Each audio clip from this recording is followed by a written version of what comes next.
Hi, this is AJ Hogue, director of the Effortless English Club. Welcome to our new set of lessons. These are called the Power English lessons. The reason they're called Power English is because in these lessons, we're going to do two things.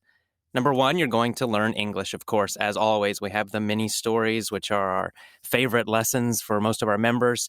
But the content, the focus, the topics in these lessons are going to be focused on the psychology of learning and the psychology of success. Now, these ideas, they're not just my ideas. In fact, they come from a lot of other people. They come from people like Tony Robbins, who's a famous success coach, Robert Anton Wilson, Joe Vitale, Robert Kiyosaki, Alan Watts. So I've taken a lot of ideas from a lot of different people about this topic of the psychology of success. And the reason that we're going to talk about this in these lessons is that in my experience, most English students struggle and fail because of psychology, not because of methods, not because of teachers. Those things are important. But, Tony Robbins talks about the fact that psychology is 80% of success. And I think he's right based on my experience with many, many English students. Psychology is 80% of success. So 20% are the methods you use to study. 20% are the schools you go to, the teachers you have, the books you use. Those are important. We talk a lot about them. But the other 80% is psychology, your motivation, your emotions, how you manage your time. All of these things are, in fact, much, much more important.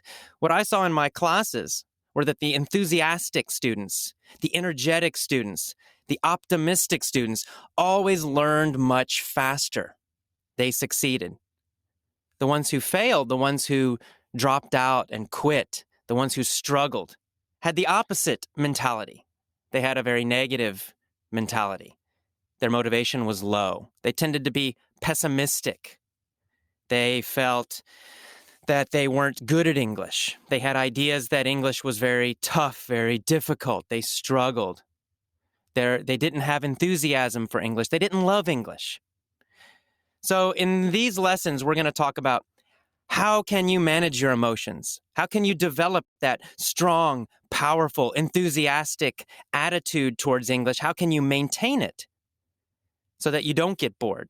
So that, in fact, you get stronger and stronger with English, and your psychology gets stronger, and you succeed. You reach your goals. You speak fluently, effortlessly.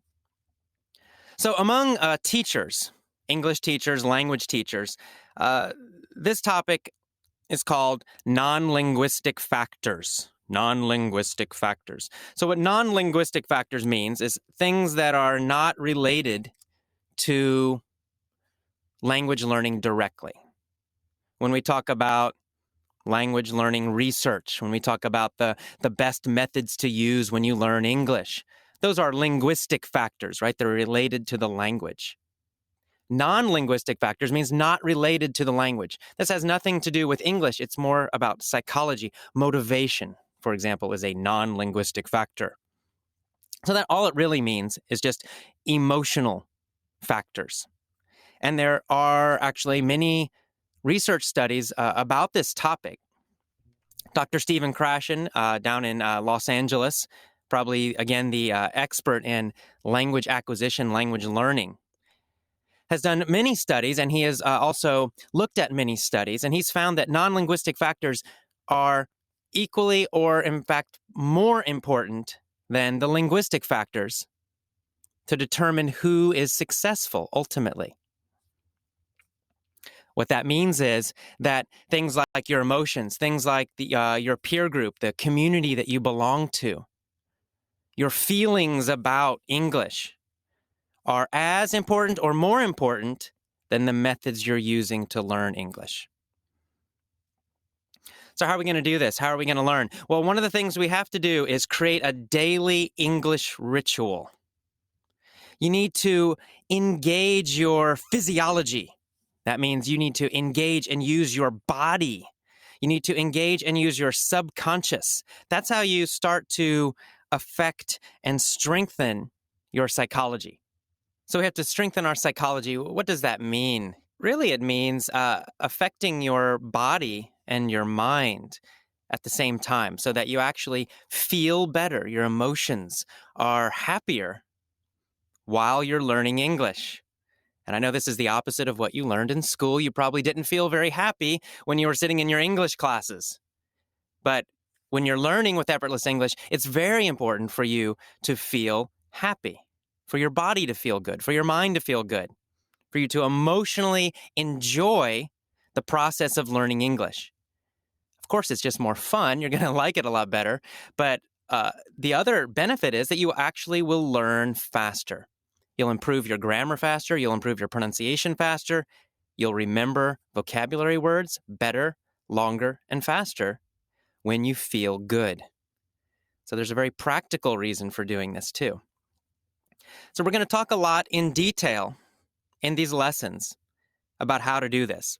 But just right now, during this introduction, let's talk a little bit about a daily plan, something you could do immediately, right now, today, to start improving your success with English by changing your psychology.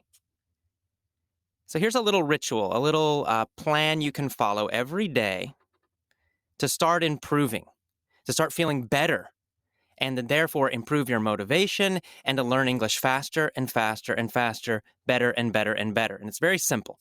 So the first thing you're going to do is when you get up in the morning, the first part of this plan, this daily plan, you want to get into a peak emotional state. Peak means top. For example, the top of a mountain. When we talk about a top of a mountain, the very top we call the peak. So we're saying a peak emotional state means a top emotional state or top emotional feeling. It means you want to feel great, not just good. You want to feel really great. It's the first thing you need to do before you listen to any English lessons, before you study. You want to first be sure that you feel great. How can you do it? Well, it's really easy. I recommend, for example, using music. And I actually do this myself in the morning. Most mornings, I will put on some great, exciting music that I love, jump around, act like a crazy person, and get myself feeling energetic and happy. Do that first before you listen. So move your body, smile. We're going to talk about this more in detail in later lessons. But just for now, every morning when you get up, first put on some music, some energetic, happy music that you like. Smile, move around. Do that for maybe 5 minutes, maybe 10 minutes. Then when you're feeling really great, your body's moving, you feel like you have energy, you're happy, then start your English lessons. The first thing you want to listen to is the main article, the main audio. That's how you're going to use these lessons. So the first thing is listen to the main talk. And you can read this as well the first time. If you cannot understand easily, you can read the transcript and listen at the same time. Do this perhaps 2 times a day, starting with the main story and reading. Use a dictionary if you need to look up new words. Next, listen to the vocabulary. So in the vocabulary, again, I will discuss the meanings of some of the difficult words that I used. And again, you can read the transcript of that vocabulary lesson. There's always a transcript you can read. If you can't understand my speaking, if I'm too fast, then read at the same time. It's okay. Next, you'll listen to the mini story. And the mini story is the most important lesson. The mini story is designed for deep learning. In the mini story, I'm going to ask a lot of very easy questions while I tell a story. In fact, I really ask the story. I don't tell the story. Why am I doing this? Students ask me, well, why are the questions so easy? Well, the questions are supposed to be easy because I want you to answer fast and automatically. I want you to train your brain, teach your brain to answer very quickly. I don't want you to translate from your language to English or from English to your language. It's a bad habit. It'll make you speak very slowly. I want you to just answer quickly, automatically, very fast. So that's why I ask so many questions, like questions again. Very easy.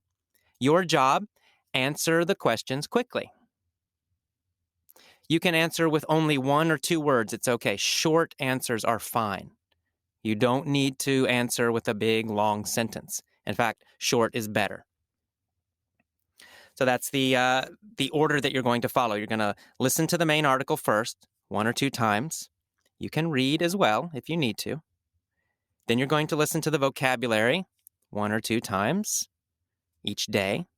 And then finally, you're going to listen to the mini story 1 or 2 times or more. You can also read the transcript for the mini story in the beginning. Now, another important point when you're listening to these lessons, do not study them. Don't struggle to memorize. Just relax and listen. If necessary, you can read as well, as I said, if you need to. But relax. You're not trying to memorize anything. Just let it come in. Let the English come into your ears and into your eyes. Don't think about it. Don't analyze it. Do not think about grammar. The mini stories will help you learn grammar subconsciously. So don't interrupt that process by trying to analyze it. Don't think about grammar rules. You want to learn like a native speaker, and that means you're going to learn the patterns of English in these mini stories. You might not be able to explain them, just like native speakers usually cannot explain grammar rules. But that's okay. You want to be able to use them correctly. That's the important part. So again, you want to relax. Do not study. Do not think about grammar rules. Do not try to translate.